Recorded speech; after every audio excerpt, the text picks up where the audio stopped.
This podcast assumes that you have a general knowledge of the Tate LaBianca murders. Sharon Tate Polanski, Jay Sebring, Wojciech Frykowski, Abigail Folger, and Stephen Parent were murdered on Cielo Drive in Los Angeles on August 9, 1969. Lena and Rosemary LaBianca were slain in their Los Feliz residence the following night.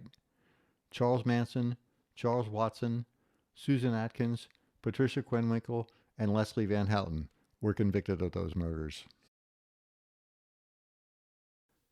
Say hello to the Goodbye Helter Skelter podcast.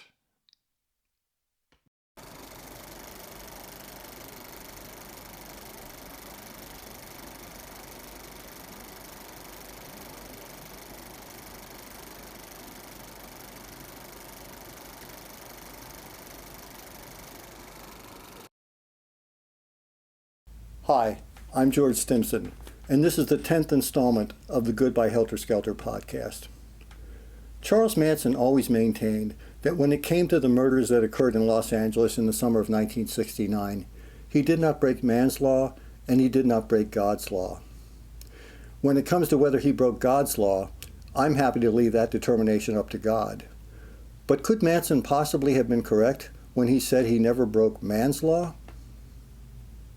Let's look at the circumstances of the four murder events generally attributed to Charles Manson as they have been presented in this podcast and see if those circumstances could have led to not guilty verdicts. To do this, we will accept the premises that Bobby Beausoleil killed Gary Hinman after Hinman went back on his word not to turn Charles Manson into the authorities for cutting his face. The 7 persons murdered on Cielo and Waverly Drives were killed by Charles Watson, Linda Kasabian, Susan Atkins, Patricia Krenwinkel, and Leslie Van Houten in an attempt to convince the police that the killer of Gary Hinman was still at large and that Bobby Beausoleil must therefore be innocent. In other words, to get a brother out of jail, or the copycat motive. Helter Skelter was not the motive for these murders. Donald Shea was killed during a fight with about half a dozen people who thought he was a snitch. How would California law regard these circumstances? Let me say here that, no, I'm not an attorney, but the law is not really a big mystery. Sure, knowing courtroom procedures, rules of evidence and admissibility, and other technicalities of the practice take quite a bit of knowledge and experience, but the language of statutes and court case interpretations are not difficult for the layman to understand, even if you might have to read through them several times. You've heard it many times. Ignorance of the law is no excuse. Citizens are expected to be able to know and understand the law. And indeed, they are expected to understand it to the degree that they actually have the constitutional right to act as their own attorneys during criminal proceedings against them. That is, almost everybody has that right. As we shall see later, there was a remarkable exception to this basic tenet of American jurisprudence. Charles Manson was charged with and convicted of first-degree murder and conspiracy to commit murder. All murder which is perpetrated by means of a destructive device or explosive, poison, lying in wait, torture, or by any other kind of willful, deliberate, and premeditated killing is murder in the first degree. For a person to be guilty of murder, his criminal act must be the proximate cause of the victim's death. Under California law, there are 4 essential elements that must be proven in order to obtain a conviction for first-degree murder: premeditation, deliberation, intent, and malice. The prosecution has a burden of proof to prove all of these elements. If the prosecution does not prove all of these elements, a first-degree murder verdict cannot stand. Do these 4 elements apply to Charles Manson and the murders he was convicted of, based on this podcast view of the circumstances of those murders? The first occurrence, chronologically, where Charles Manson was eventually convicted for murder, was the homicide of Gary Hinman, who was stabbed to death by Bobby Beausoleil on July 27, 1969. Charles Manson was present at Gary Hinman's residence 2 days earlier, on July 25th, and he did cut him badly on the side of his face on that date. But Manson left shortly after that altercation and never returned to the house. The knife wound he inflicted on Hinman was not the wound, the proximate cause, that caused Hinman's death. So Charles Manson did not physically and personally murder Gary Hinman. In the prosecution presented version of the crime, Manson ordered Beausoleil to go to Hinman's residence and muscle him out of a supposed inheritance. When Hinman balked at this proposition, Manson ordered Beausoleil, by telephone, to murder him. If this scenario were true, then Charles Manson would be guilty of murder. But as I think I showed pretty clearly in episode number 4 of this podcast, Gary Hinman's death was actually the end result of a drug deal gone bad, a deal that existed solely between Hinman and Bobby Beausoleil. It was not caused by any premeditated plan with homicidal intent on the part of Charles Manson. Charles Manson did cut Gary Hinman, and he has never denied this, but he said he did it while disarming Hinman, which is a more believable explanation than that he simply cut him for no reason. Manson also said that when he left Gary Hinman's residence, he had an assurance from Hinman that he would not turn him in to the police for cutting his ear. To Manson, the incident between them was over. After Manson left, as testimony from all involved parties indicates, the people remaining at Hinman's house applied, or attempted to apply, first aid to his injury. This was not an act indicative of or consistent with a plan for his eventual murder. 2 days later, however, Hinman had second thoughts about going to the police, and Bobby Beausoleil, on his own, killed him to prevent him from doing so. Both Bobby Beausoleil and Charles Manson denied that Manson ever ordered Beausoleil to kill Hinman, and thus there is no reason to believe that he did. To get around the problems of Charles Manson having neither inflicted a fatal wound nor being present when Gary Hinman was killed, the prosecution has often maintained that the killing of Hinman was really a 3-day torture session. This is an attempt to show that Manson's cutting of Gary Hinman's ear on July 25th and Hinman's death 2 days later were really part of one long murderous incident. But what constitutes torture murder? In California, an injury can only be considered part of a torture murder if the person causing the injury intends that his victim die. In this case, there is very strong evidence contrary to such intent, specifically that the people remaining with Hinman after Manson left attempted to apply first aid to his injury. So, Charles Manson did not personally kill Gary Hinman, and he was not part of an extended torture murder. Is there some other way that Manson could be guilty of Hinman's murder? Under California law, a killing, whether intentional or unintentional, is first-degree murder if committed in the perpetration of or attempt to perpetrate certain serious felonies: arson, rape, robbery, burglary, mayhem, or lewd act with a child. Most of the above examples of ancillary felonies, arson, rape, robbery, burglary, or lewd act with a child, are not applicable to the situation at Gary Hinman's house when Charles Manson was present. So, with regard to these felonious examples, Manson cannot be guilty of felony murder. But what about mayhem? In California law, the slitting of a person's ear is considered to be mayhem. If Manson's cutting of Hinman's ear is connected with the killing of Hinman by Bobby Beausoleil 2 days later, in a scenario wherein Hinman's statements that he was going to report the cut ear to authorities caused Bobby Beausoleil to stab him to death, then it would appear that the mayhem trigger in California's felony law statute would mean that Charles Manson was guilty of first-degree felony murder. But there is an exception to the crime of mayhem if the person perpetrating the mayhem is reasonably defending himself or another person. To be precise, California criminal law will excuse an act of mayhem if the person committing it is acting in self-defense. In the case at hand, Manson has said that he was confronting an angry and armed Gary Hinman when he cut him. Don't forget that the gun had already gone off in Hinman's house once. In that situation, Manson decided that force was necessary to get control of the gun, clearly in defense of his friends who were present. And since he was acting in the defense of himself and others who were present, the mayhem trigger for felony murder would not apply. Therefore, after viewing all of the circumstances surrounding the death of Gary Hinman as presented and accepted here, there is much to support the view that Charles Manson was not guilty of murder. He did not premeditate or deliberate on the murder. He had no malice aforethought. He had been gone from the scene for 2 days before Hinman was killed. And he harbored no intent that Hinman should die. Manson's slicing of Hinman's ear does not qualify as part of a torture murder, and there was no supplementary felony committed which would trigger California's felony murder statute. So, in the case of the Gary Hinman murder, a verdict of not guilty for Charles Manson would have been reasonable and appropriate. Moving on to the next case, the murders at the Polanski residence on Cielo Drive, Charles Manson was not within 20 miles of that house when the people there were killed. Since Manson was not present at the scene, it is not possible for him to commit any act, criminal or otherwise, which could be considered approximate cause of any of the deaths there.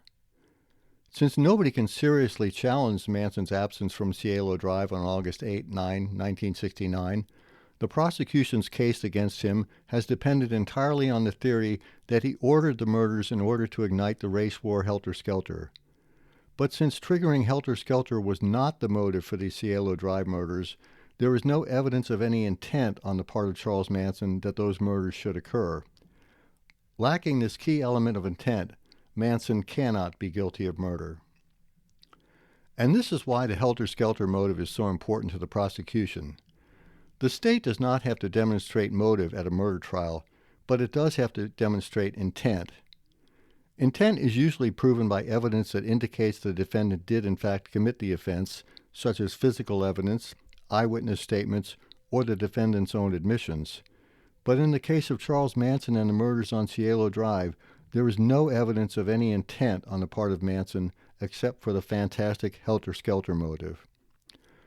So, if we take away the helter-skelter motive, there is no evidence, much less any proof, of Manson's intent.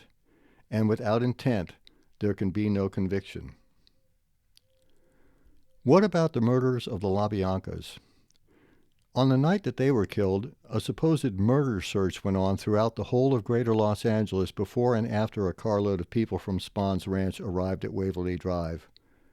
But no one was hurt or killed during this search, and no laws were broken. At Waverly Drive, even the prosecution agreed that Manson left the car and went up the driveway to the house next door to the LaBianca's residence. Manson said that the LaBianca house was not being lived in during the earlier period when he visited Harold True at 3267 Waverly, and Harold True has confirmed this. Lino and Rosemary moved into the house in late 1968, possibly in November, according to Vincent Bugliosi. When the LaBiancas returned from Lake Isabella on August 10, they parked their car and boat on the street past the west side of their property line. True's house was on the east side. Rosemary LaBianca's car was parked high up in the driveway, also on the west side of the house, and also on the far side from the True house. It was out of sight from the street. Rosemary LaBianca had gone to bed in the front bedroom, so the light in that room was probably out. Lino LaBianca was in the living room reading a newspaper, with at least enough light on to do that. To a casual observer, and especially so to an observer such as Charles Manson, who was used to the house being empty, the LaBianca house could very well have looked unoccupied. Manson's recollection of that night have already been presented earlier. He said that he and Charles Watson went to the LaBianca's house more or less together after first going to the True residence next door. Manson also said that he was only inside 3301 Waverly for a very short time and that he did not even see Rosemary LaBianca before he went back to the car. For more details on who said what happened at the LaBianca residence, please see episode number 6 of this podcast or chapter 10 of my book, Goodbye Helter Skelter. Charles Manson was not present when the LaBiancas were killed, and there is no evidence that he ordered them to be killed. To the contrary, there is much evidence of confusion over what was going to happen. Manson could not have personally given Charles Watson any kind of instruction to kill the LaBiancas, because Watson remembers saying to Patricia Krenwinkel and Leslie Van Houten, when they appeared in the house after Manson left. Did he say to kill them? Although Watson claims that the two girls nodded an affirmative answer, neither of them has ever recalled receiving any murderous instructions from Manson. Since Charles Manson was not present at Waverly Drive when the deaths there occurred, the prosecution again assigns the helter-skelter motive to this crime in order to demonstrate Manson's alleged intent. But since helter-skelter was not the motive, intent on Manson's part is not demonstrable or provable. Therefore, the same lack of intent that would acquit Manson of the murders on Cielo Drive should also acquit him of the murders on Waverly Drive. Nor did Manson commit a serious felony that would trigger California's felony murder statute. Manson walked into the LaBianca house, a house he thought was unoccupied, through an unlocked door. This, even if interpreted as trespassing or illegal entry, does not constitute a serious felony. What about taking Rosemary LaBianca's wallet? Robbery? Manson does not remember taking the wallet and says that he did not even see Rosemary LaBianca in the house. Is it possible that Charles Watson took the wallet and gave it to Linda Kasabian when he returned to the car? Whoever took the wallet is apparently irrelevant to the prosecution's case. At Leslie Van Houten's 1993 parole hearing, L.A. County Deputy District Attorney Stephen Kay told the parole board that what happened at the LaBianca residence was not a robbery. No charges were ever filed in the case. And if there is no robbery, then Charles Manson could not have committed a robbery-based felony murder at Waverly Drive. So, with regard to the double homicide at Waverly Drive, Charles Manson had no motive, and thus no intent. He committed no act that could be considered to be a proximate cause of anyone's death, and he committed no ancillary felony that would trigger California's felony murder law. Therefore, Charles Manson could have been found not guilty of first-degree murder. But if Charles Manson is not guilty of murder in the Tate LaBianca homicides, is he nevertheless guilty of conspiracy to commit murder for those murders?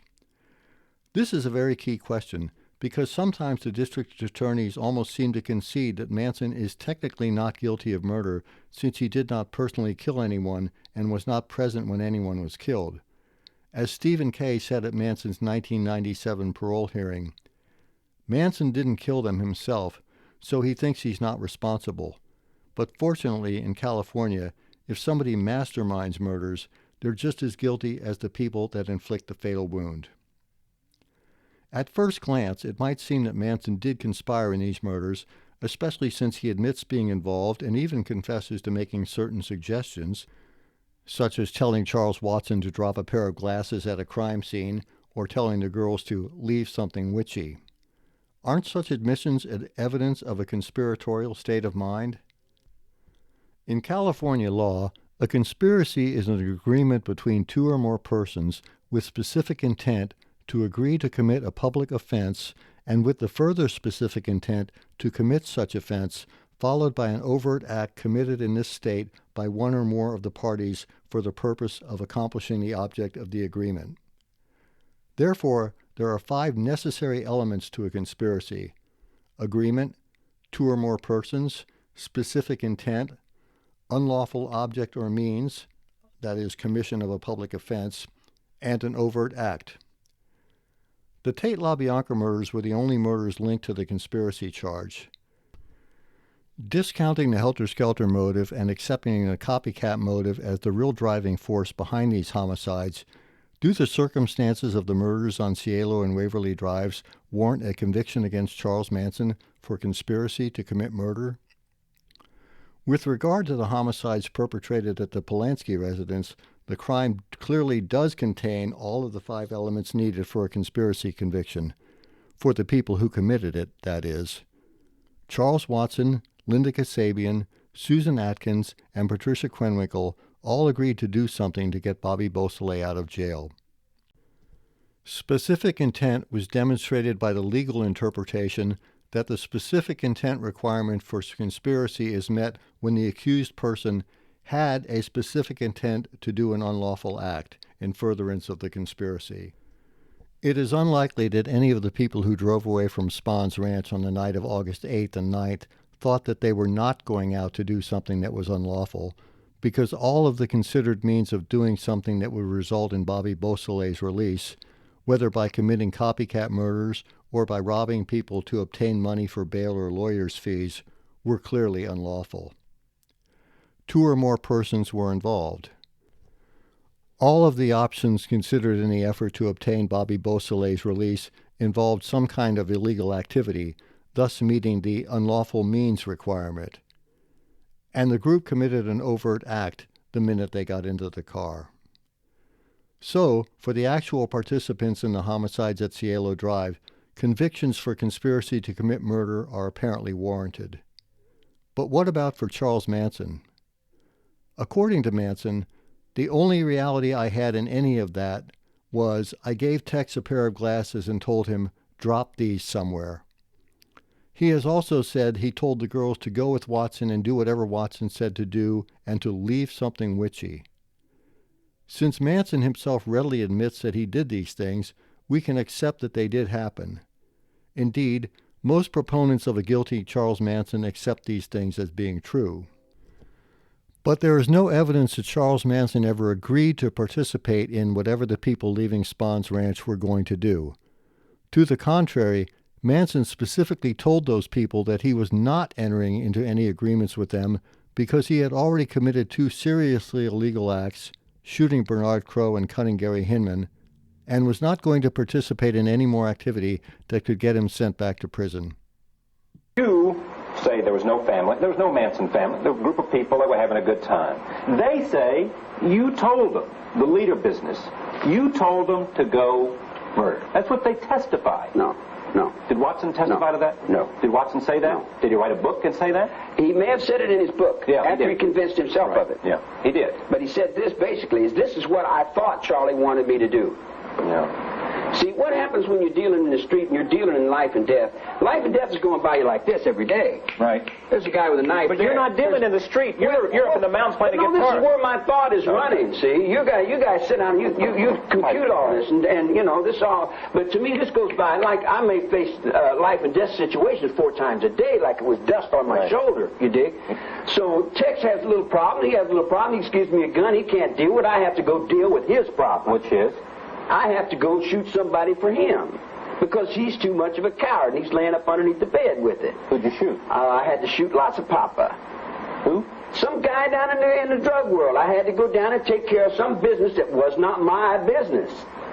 So Tex owed me one. So when I come back and I say, see, you got me in trouble. Every time I stand up for you, brother, I got to face your life and your death. You dig? I'm tired of carrying you on my back. And I threw the gun. I said, now you owe me one.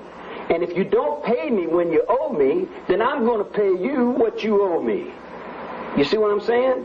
In other words, I have to go into another person and put on another face and come back and play, you know. I understand. So you say to Tex, you owe me one. That's right. So then when my brother gets busted and my brother's in jail, then I tell Tex, pay him what you owe me. Well, I said, don't tell me nothing. I don't want to hear nothing. I'm not part of no conspiracy. I'm not breaking no laws. You dig what I'm saying? I'm not getting involved in nothing. However you do it, you do it. I don't care how you do it, but don't bring it to me. I just come back and say, sir, I got a traffic ticket. But that's not what they say. Who's they? Who's they said Susie that? Atkins. No, Susan Atkins never said I'd said do anything except do what Tex said. And I did say that. I said, Susie, you owe me? She says, yeah. I said, you remember the 3 dudes I fought for you? She said, yeah. I said, remember that other dude I cut his ears off for you? Yeah. She says, yeah. I said, well, then pay that to Tex. Don't bother me with it. All right. In fact, no more proof of this is needed other than the simple reality that he did not go along with the people to Cielo Drive. Manson had showed no hesitancy to act violently when necessary, as he did in the Hinman and Crowe incidents, but if he was truly inclined towards such behavior, as the prosecution has always maintained, he would have not hesitated to actively participate in this incident of super savagery.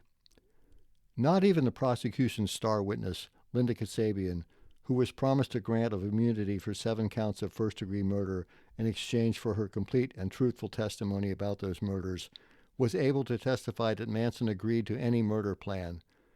To the contrary, she testified that on the night of the murders on Cielo Drive, she thought that the carload of people was leaving the ranch merely to go on a creepy crawly mission. Charles Watson, at his own separate trial for murder, did allege that Manson told him specifically to go to the Cielo Drive house and kill everyone there. But Watson's trial occurred after that of Manson and his co-defendants. None of his statements regarding what Manson allegedly said on the murder night were admitted as evidence in Manson's trial, nor would they have been, because accomplice testimony is inadmissible without corroboration, and there is no evidence to corroborate Watson's claim. Therefore, Watson's testimony in this regard can be disregarded. His recollection of Manson's orders might have been totally fabricated many months after August 1969 in an attempt to mitigate his own responsibility for the murders, or he might have been remembering audio hallucinations caused by his own admitted overindulgence in amphetamines. Manson's involvement in the murders on Cielo Drive therefore amounts to a few suggestions that he made to people who were leaving Spahn's ranch to go out to do something. But he had no specific knowledge of, nor is there any evidence that he helped plan, the events that later transpired at the Polanski residence. In Manson's circumstance, he does not seem to meet any of the legal requirements for a conspiracy conviction for the murders at the Polanski residence. He made no agreement. He had no specific intent. He was not one of two or more persons who were parties to the crime. He did nothing unlawful, and he committed no overt action. Therefore, a reasonable case might be made that Charles Manson cannot be guilty of conspiracy to commit murder for the homicides which occurred on Cielo Drive. The second night of murder was different from the first on several accounts. First of all, Charles Manson was present at and even entered the house at 3301 Waverly Drive, so even though he did not personally kill anyone inside, it might appear by his presence and actions that he must have some degree of legal culpability. But is this true? Let's look at that night again. At 3301 Waverly Drive, Manson entered the house slightly ahead of Charles Watson. Manson and Watson entered through an unlocked side door, which had probably been opened and left open by Lino LaBianca when he let a dog out into the fenced-in side yard between his house and Harold True's residence after he got back from Lake Isabella. After a very brief time inside the house, Manson returned to the car, perhaps with Watson. Then, Patricia Krenwinkel and Leslie Van Houten went up to the house. Manson, Linda Kasabian, Susan Atkins, and Steve Grogan drove off. At a gas station in Sylmar, Rosemary LaBianca's wallet was stashed in the toilet of the women's restroom, supposedly as part of the plan to try to blame the murders on blacks. Whose idea was it to drop off the wallet in the toilet? Most sources say that Manson ordered Kasabian to ditch it, and Manson agrees. He told me during a prison visit that when he became aware of the wallet being in the car, he wanted to get rid of it because he considered it to be hot. He pulled into a gas station and told Kasabian to put the wallet in the toilet in the women's restroom. I asked him, why inside the toilet? He said, because in prison, everything goes into the toilet. The contention that Manson wanted to get rid of the wallet in a black neighborhood where a black person would find it, use the credit cards, get caught, and thus be implicated in the LaBianca murders is a prosecution fabrication that strains credibility. The gas station where the wallet was ditched is even farther out in the San Fernando Valley than Spahn's ranch, and it is not likely that anyone could have mistakenly thought it was a black neighborhood. And in any case, the station was not located in a neighborhood at all, being located as it was directly adjacent to the Interstate 5 freeway. Charles Manson does not qualify for a conspiracy to commit murder conviction for the murders on Waverly Drive because he did not enter into any agreement, had no specific intent demonstrated by any action, had no unlawful object, and utilized no illegal means. His presence with his friends on the night of August 9-10 is not enough to prove his involvement in a conspiracy. As the judge instructed jurors at Manson's trial, evidence that a person was in the company of or associated with one or more other persons alleged or proven to have been members of a conspiracy is not in itself sufficient to prove that such person was a member of the alleged conspiracy. In other words, Charles Manson might have conspired to drive around Greater Los Angeles with some of his acquaintances, but that's about it. The last murder to consider is that of Donald Shorty Shea. Bruce Davis stated at his 1993 parole hearing that Manson said they were going to kill Shea. This statement could be self-serving, but it could also be disregarded for two other reasons. One, Manson has denied saying it. Secondly, that statement will be inadmissible in court because it is the uncorroborated statement of an alleged accomplice in the crime. Although Manson was later convicted of Donald Shea's murder, there was no direct and conclusive evidence presented at the Shea murder trial that Shea had even been murdered, much less that Charles Manson had murdered him. Although there were witnesses who testified that Manson spoke as if he had knowledge of Shea's demise, all of the other evidence at his murder trial was circumstantial. Shea was suddenly not around, and other people had some of his personal property, such as clothing and guns. There was, however, some evidence against the two other persons convicted of Shea's murder. A finger or palm print belonging to Bruce Davis was found on some of Shea's disposed of personal property, and Steve Grogan made self-incriminating, if considerably false, that is to say, beheading, statements regarding his participation in the killing. But the case against Charles Manson was at least as weak as the cases against several other individuals who were never even charged with the crime. The jury's verdict also indicated doubt. It is noteworthy that the panel did not recommend the death penalty for Manson, who was by then a previously convicted mass murderer already sentenced to death row and now freshly convicted of a double murder, Hinman Shea, wherein one victim was supposedly tortured to death and the other was supposedly beheaded and dismembered. That equivocation and the lack of any real evidence are enough that a reasonable doubt acquittal would not have been any less appropriate for Manson than was the total lack of indictments against other persons suspected of involvement in the crime. Therefore, in the case of the death of Donald Shea, it is possible that Charles Manson could have been found not guilty of first-degree murder. One might wonder why none of these legal points or points of view was raised by the defense at Manson's trial. If there was a reasonable possibility that Charles Manson was not guilty of murder and conspiracy to commit murder, why were none of these ideas incorporated into some kind of defense? The short answer to that question is that at Charles Manson's trial, there was no defense. The trial of Charles Manson and his co-defendants was the longest murder trial in California history up to that time. The entirety of the 9+ months of the trial were taken up by the prosecution's presentation of its case. When it came time for the defense to present its side of events, it rested without presenting any evidence or calling any witnesses. Why did Charles Manson not offer a defense at his murder trial? Because he was not allowed to defend himself, a point we will come back to later. It is beyond the scope of this podcast to present a summary of the Manson trial, but given the relentlessness of the prosecution and the ineptitude of the defense, not to mention the intense, prejudicial pre-trial publicity, it is not surprising that the jury in Manson's case reached the decisions it reached in 1971.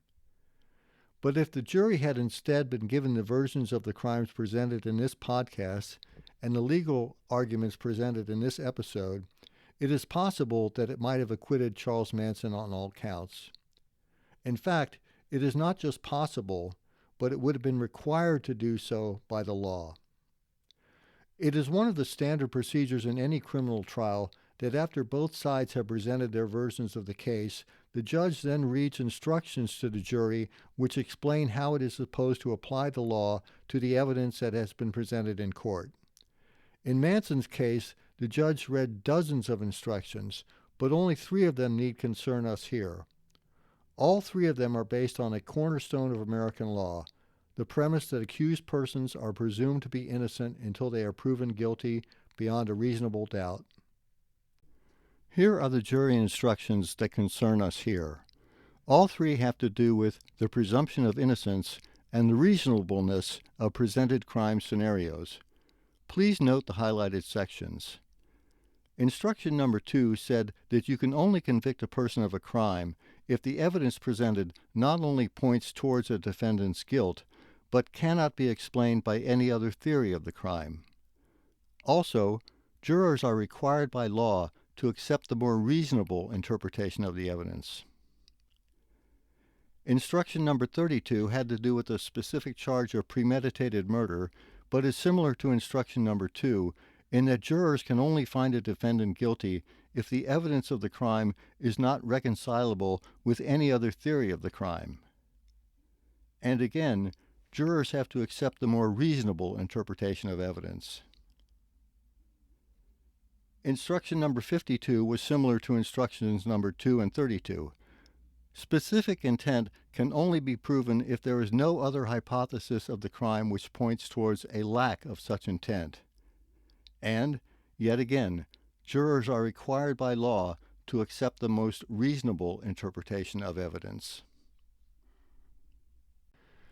Any one of these three instructions is enough to sink the case against Charles Manson twice. In Manson's case, not only can the circumstances of the Tate-LaBianca murders be reconciled in two ways, but those circumstances can be more reconciled with the copycat motive than with the helter-skelter motive.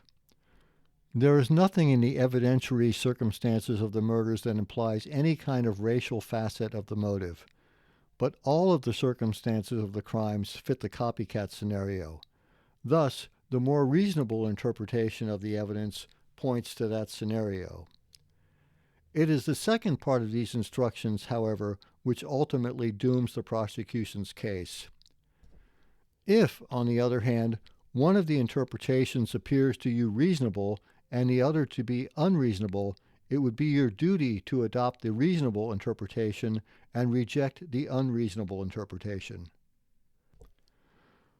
For a person to accept the prosecution's helter-skelter scenario of the murders, they would have to believe that the helter-skelter motive, with its supposed influences from the Bible and the Beatles, its mind-controlling guru and its abject slaves, its bottomless pit and underground cities, and its maniacal goal of world domination achieved by instigating a conflagration between the white and black races, is a more reasonable explanation for the crimes than the copycat motive. The main word that the prosecutors have always used to describe helter-skelter is bizarre. In the book Helter-Skelter, Bugliosi wrote, "I felt we had a motive, it was just that it was unbelievably bizarre." At Leslie Van Houten's 1996 parole hearing, Deputy District Attorney Stephen Kay told the parole board, "I'm sure you folks see lots of murders and cases maybe even more brutal than this one, but I doubt that you see any motives for murder that are more outrageous or bizarre than the motive that we have here, the motive of helter-skelter." This is how two of the district attorneys who prosecuted Manson have characterized their version of his supposed crimes. But if the helter-skelter motive is unbelievably bizarre and outrageous, how can it be reasonable at all? Reasonable is in accordance with reason or sound thinking, not excessive or extreme. It is being within the bounds of reason, rational. It is logical, sane, sensible, plausible. All of these definitions of reasonable are what the helter-skelter motive is not. But the copycat motive, even if it was ill-conceived and unlikely to achieve its goal, was a fairly simple and straightforward plan. It was not extreme or incredible. It is prima facie more reasonable than the helter-skelter motive. Therefore, had the entire chain of circumstances, Crow to Hinman to Tate to LaBianca, and a detailed explanation of the copycat motive been offered to the jury, that jury would have been required by law to accept that version of events because it was more rational and reasonable than the fantastic and bizarre helter-skelter motive. And with the helter-skelter motive superseded with the copycat motive, there was no evidence of any criminal intent on the part of Charles Manson that the murders on Cielo and Waverly Drives take place. And without proof of that key and necessary element of intent, a first-degree murder verdict against Charles Manson should not have been able to stand. If all of the foregoing is correct and Manson knew about all this at the time of his trial, why wasn't this scenario presented in court? The short answer to that question is that Charles Manson was not allowed to present any kind of defense, much less this one.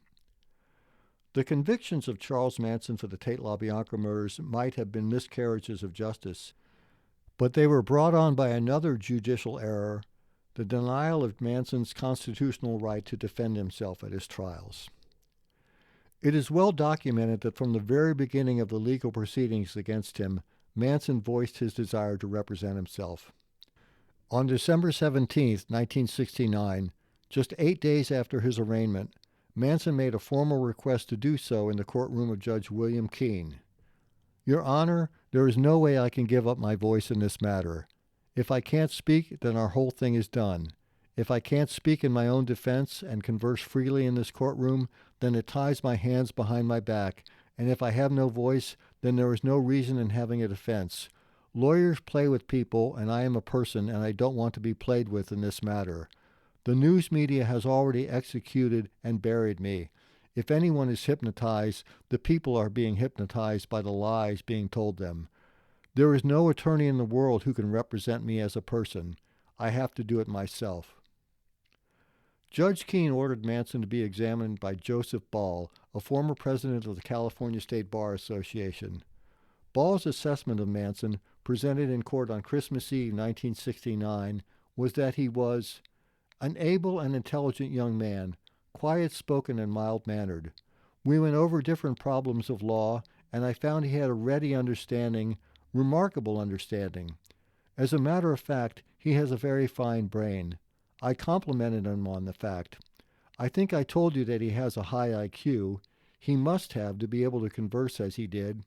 And he feels that if he goes to trial and is able to permit jurors and the court to hear him and see him, they will realize he is not the kind of man who would perpetrate horrible crimes. This situation existed until March 6, 1970. On that date, Judge Keene used supposedly outlandish and nonsensical motions filed by Manson as an excuse to vacate his status as his own attorney. Why these motions were not simply overruled was not explained, but in any case, they did not really indicate that Manson was incompetent to defend himself. To the contrary, the ingenuity and novelty of the motions indicated that he was perhaps overcompetent. Commenting on Keene's ruling, Prosecutor Bugliosi told reporters, "Judge Keene concluded, and I think justifiably so, that Mr. Manson is incapable of defending himself. Judge Keene held that to allow Mr. Manson to represent himself would bring about a fundamental denial of due process. Manson is simply incompetent in that respect." I thought the handwriting was on the wall. The documents that Mr. Manson has been filing with the court are outlandish. They make bizarre, unorthodox requests, clearly manifesting his inability to defend himself. He's almost incoherent. Whatever the real reasons for the denial, Judge Keene's action violated Manson's constitutional right to defend himself, and any defense presented after that ruling, and in fact there was none, could be considered invalid because it was not really Manson's chosen defense. This issue was one of the many points of contention brought up in Manson's appeal, which would more accurately be characterized as his lawyer's appeal. In that appeal, the California justices denied Manson's request for a new trial, claiming that a federal court ruling which absolutely affirmed the Sixth Amendment right did not apply to Manson because the decision came after his trial and was not to be given retroactive application. But that interpretation of the law was later overruled in Bittaker v. Enomoto, wherein a United States Federal Appeals Court ruled, although California defendant's trial occurred prior to the United States Supreme Court's Ferretta decision confirming to state defendants the constitutional right to self-representation, denial of the California defendant's rights of self-representation was a federal constitutional defect requiring setting aside of his conviction. Charles Manson was mentioned specifically in footnote number 2 of this decision, as we shall see. The right to self-representation is as fundamental and undeniable as any other right afforded to Americans. It is every citizen's constitutional right. That is why Colin Ferguson, the seemingly deranged Long Island Railroad gunman, was allowed to defend himself at his trial. That is why accused Unabomber Ted Kaczynski, considered by some observers to be unbalanced, was going to be allowed to defend himself at his trial before he pleaded guilty in order to avoid the death penalty. It does not matter if a defendant's defense is unconventional or even outlandish. Self-representation is his constitutional right. The denial of Charles Manson's right to defend himself during his murder trials is the fatal flaw in the legitimacy of those trials. Taking it further, it could be argued that Manson's conviction and his incarceration were not legal. Could the real reason that Charles Manson was not allowed to defend himself not be because he was almost incoherent or even because his behavior was too disruptive of the courtroom proceedings? All of the famous so-called Manson outbursts occurred after Manson's right to self-defense was taken away, but rather because there was a real fear that if he had been allowed to defend himself, he might not have been convicted? If Charles Manson had been allowed to personally cross-examine prosecution witnesses and to present and question his own witnesses, there is a good chance that he could not only have disproved that Helter Skelter was the motive for the Tate LaBianca murders, but he also likely could have discredited the testimony of Linda Kasabian, Paul Watkins, Danny DeCarlos, and others regarding his participation in or responsibility for the crimes. And it appears that the state of California had a great deal of apprehension over the possibility that Manson could win an acquittal for himself if he were allowed to defend himself, because it was always very resistant to any such chance. When the federal court's Bittaker v. Enomoto decision was announced, the news media reported on California's Boogeyman Manson fear-mongering. Court lets a controversial ruling stand. Manson could be affected, read the headline in the Sacramento Bee. The article said that throughout the Bittaker pleadings, state officials kept waving Manson as a red flag. California Attorney General Evel Younger, the same Evel Younger who was the Los Angeles District Attorney during Manson's murder trials, justified waving Manson as a red flag, saying that the effect of the ruling on the administration of justice in California could potentially be catastrophic. The fact that Charles Manson and others could possibly benefit if there is retroactive application of the rule is a legitimate concern to the state of California.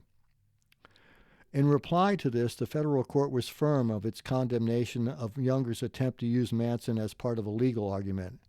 In a footnote of its decision, the court admonished, the state mentioned several times that one of its prisoners who might benefit from the decision is Charles Manson.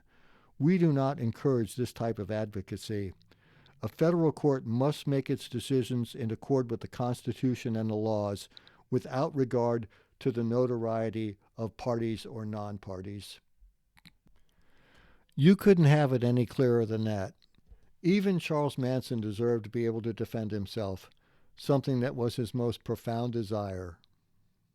You dig what I'm saying? In other words, I'm intertwined in your very soul, man. You give me my rights. My father died in the battlefields for my rights.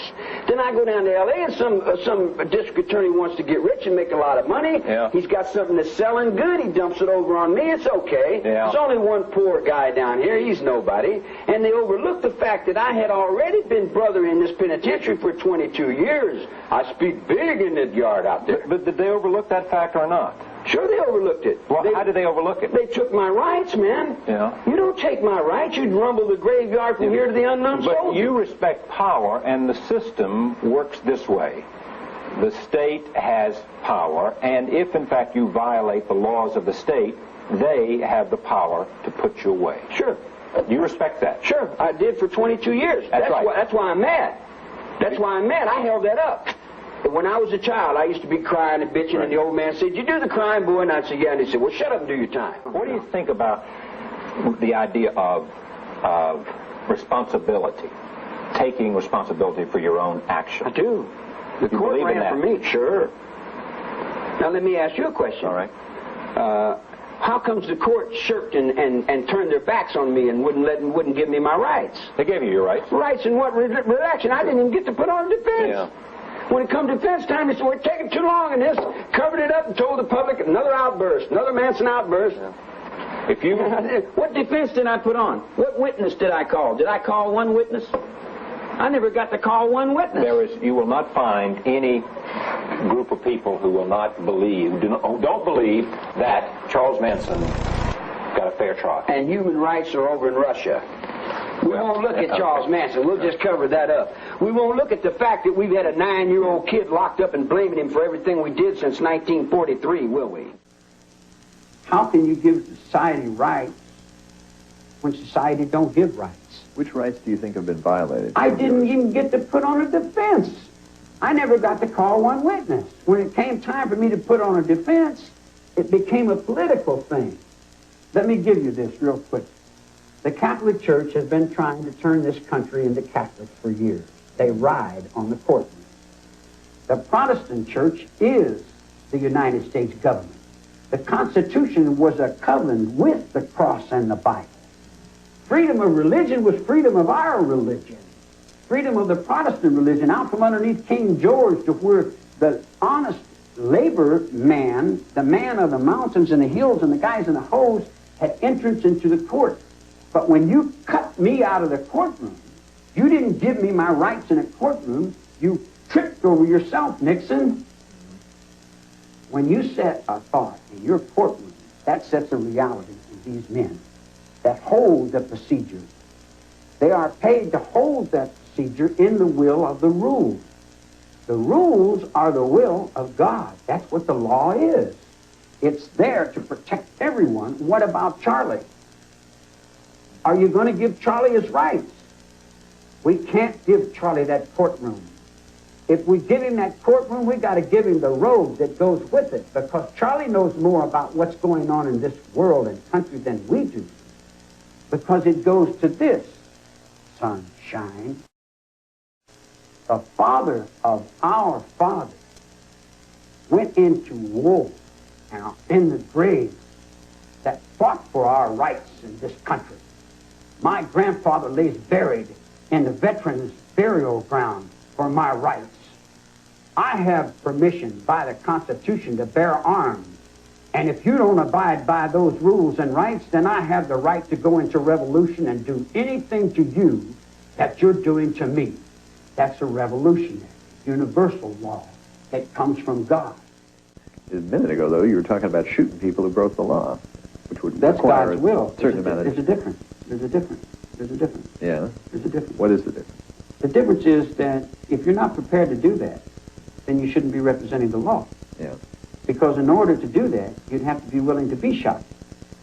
And you're willing to be shot? I follow God's law, sure. Yeah. That's why I'm here.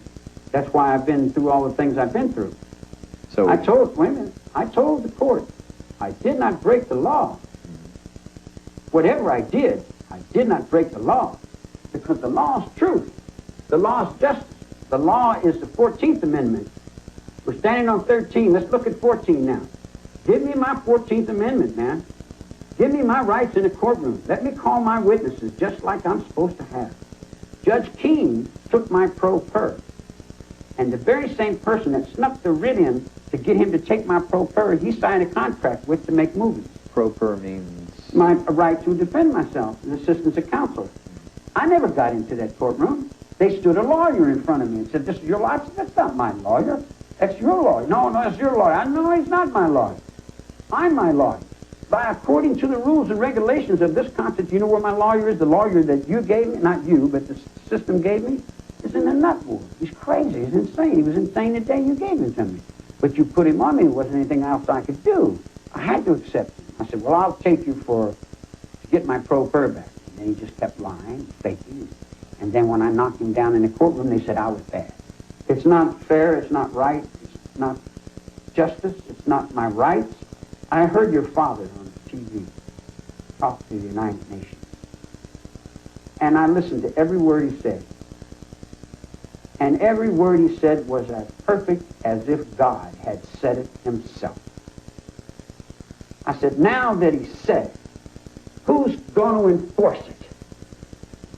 Who's going to make it so?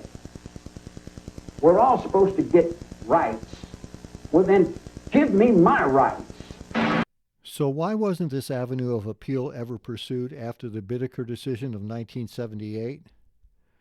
Manson tried to pursue this several times when I knew him, and every time the state would shoot down his habeas corpus writs with a standard denial, setting up endless rounds of filings and counterfilings, all designed to eventually wear hapless appellants down to where they no longer had the energy or resources to follow through to the end. There was never any help. Any lawyer taking the case would be committing career suicide. California's prison law office and the ACLU wouldn't come near us. So Manson always tried to do it himself, which was his preference anyway. But he and his sometimes jailhouse lawyer helpers were no match for the legal teams of the state of California and its Department of Corrections, who were very adept at using their own court system to get the justice outcomes they desired. Plus, it didn't help that Manson would often get put into isolation because of some investigation or overblown incident, and that would effectively prevent him from organizing any kind of effective legal endeavor. So, two things are clear from this examination of Charles Manson and the law. One, Manson could have conceivably been found not guilty of all of the murder and conspiracy charges that were filed against him. And two, he was without a doubt denied his right to defend himself during his trials, a judicial error that should have overturned his murder convictions and entitled him to new trials in which he could have presented his own defense. I hope you have found this podcast examination of the murders attributed to Charles Manson to be thought-provoking.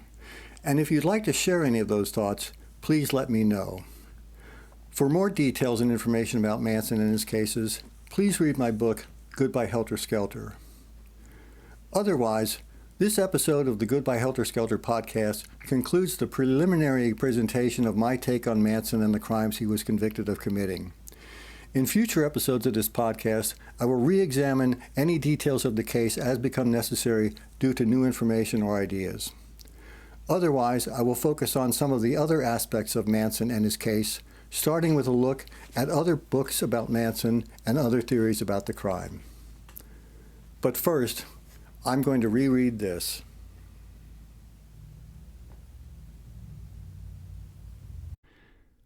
This has been the Goodbye Helter Skelter podcast, the podcast dedicated to the truth about the Tate LaBianca murders, Charles Manson, and more. The views expressed on this program are solely those of the individual speakers, and they do not necessarily represent the thoughts, ideas, or opinions of any other persons, either living or dead. Visit our companion website at www.goodbyehelterskelter.com. There you can find more information about this podcast. Also, check out the Goodbye Helter Skelter Facebook page for information on upcoming programs. And let us know what you think by way of contact@goodbyehelterskelter.com. We will address any comments, questions, or concerns on future installments of the Goodbye Helter Skelter podcast.